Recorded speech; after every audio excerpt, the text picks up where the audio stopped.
July 5 Basheer ദിനം.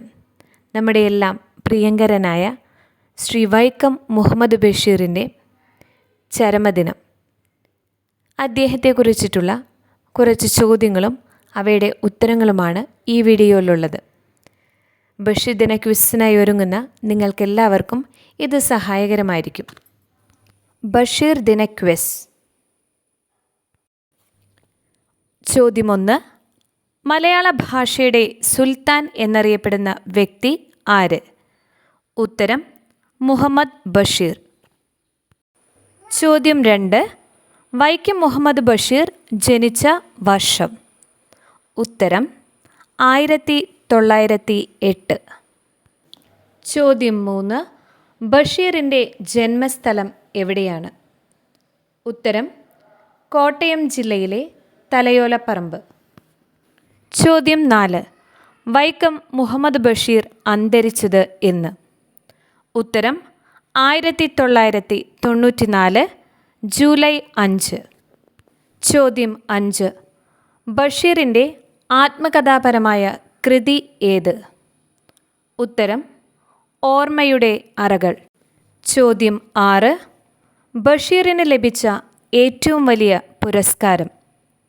ഉത്തരം Padmashri award. ചോദ്യം 7. ബഷീറിന് പത്മശ്രീ പുരസ്കാരം ലഭിച്ച വർഷം? ഉത്തരം 1982. ചോദ്യം 8. മജീദും സുഹറയും കേന്ദ്ര കഥാപാത്രങ്ങളായി വരുന്ന ബഷീർ കൃതി ഏത്? ഉത്തരം ബാല്യകാലസഖി. ചോദ്യം 9. വൈക്കം മുഹമ്മദ് ബഷീറിൻ്റെ ആദ്യ കൃതി? ഉത്തരം പ്രേമലേഖനം. ചോദ്യം 10. ബഷീറിൻ്റെ ഏത് കൃതിക്കാണ് പെണ്ണുങ്ങളുടെ ബുദ്ധി എന്നുകൂടി പേരുള്ളത്? ഉത്തരം പാത്തുമ്മയുടെ ആട്. ചോദ്യം 11. സകല ജീവികൾക്കും ഭൂമിയിൽ ഒരേ അവകാശമാണ് എന്ന ആശയം ഉയർത്തിപ്പിടിക്കുന്ന ബഷീർ കൃതി? ഉത്തരം ഭൂമിയുടെ അവകാശികൾ. ചോദ്യം 12. ബഷീർ രചിച്ച ഒരേയൊരു നാടകം? ഉത്തരം കഥാബീജം. ചോദ്യം 13. ബഷീർ രചിച്ച ബാലസാഹിത്യകൃതി? ഉത്തരം സർപ്പയജ്ഞം. ചോദ്യം 14.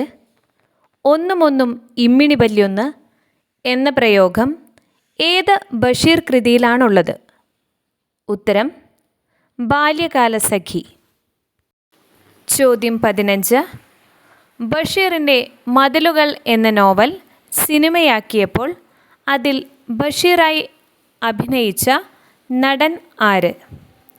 ഉത്തരം മമ്മൂട്ടി. ചോദ്യം 16. കേന്ദ്ര സാഹിത്യ അക്കാദമി ഫെലോഷിപ്പ് നേടിയ ആദ്യ മലയാളി? ഉത്തരം വൈക്കം മുഹമ്മദ് ബഷീർ. ചോദ്യം 17. ചങ്ങമ്പുഴയെ ചിത്രകാരനായി സങ്കല്പിച്ച് ബഷീർ രചിച്ച കൃതി? ഉത്തരം ഒഴിഞ്ഞ വീട്. ചോദ്യം 18. മൂക്ക് കേന്ദ്ര കഥാപാത്രമായി വരുന്ന ബഷീർ കൃതി? ഉത്തരം വിശ്വവിഖ്യാതമായ മൂക്ക്. ചോദ്യം 19. ബഷീറിൻ്റെ എടിയെ എന്ന ആത്മകഥ എഴുതിയത് ആര്? ഉത്തരം ഫാബി ബഷീർ. ചോദ്യം 20. മരിക്കുന്നതിന് മുൻപ് മാവിന് വെള്ളമൊഴിച്ച മനുഷ്യൻ്റെ കഥ പറയുന്ന ബഷീർ കഥ ഏത്? ഉത്തരം തേന്മാവ്. നമ്മുടെ സ്വന്തം വൈക്കം മുഹമ്മദ് ബഷീറിനെ കുറിച്ചിട്ടുള്ള 20 ചോദ്യങ്ങളും അവയുടെ ഉത്തരങ്ങളുമാണ് ഈ വീഡിയോയിലുള്ളത്. ജൂലൈ 5 ബഷീർ ദിനത്തിനായി നിങ്ങളെല്ലാവരും ഒരുങ്ങണേ. മറ്റൊരു വീഡിയോയിൽ കാണുന്നവരെ ബൈ ബൈ.